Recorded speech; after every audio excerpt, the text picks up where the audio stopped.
বাড়ির সামনে দরজার মুখে অনেকেই গণেশজির ছবি লাগিয়ে দিচ্ছেন। মনে রাখবেন, গণেশজি কিন্তু দ্বারপাল নন, তিনি আপনার দরজার রক্ষাকারী নন। তাকে আপনি বাড়ির বাইরে কেনই বা রাখবেন? তাকে অত্যন্ত যত্ন করে উত্তর পূর্ব দিকে সুন্দর সিংহাসনে রাখার ব্যবস্থা করা যেতে পারে।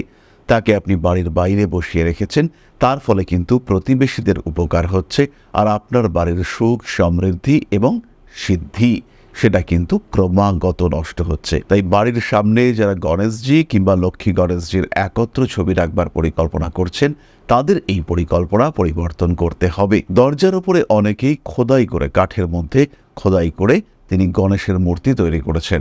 সেই ক্ষেত্রে সেটাকে সরানোটাও ভীষণ কঠিন হয়ে যাচ্ছে। যদি কোনোভাবেই তাকে সরানো না যায়, তাহলে তাকে খুলে কাঠমিস্ত্রি ডেকে উল্টো দিক করে লাগিয়ে দিন।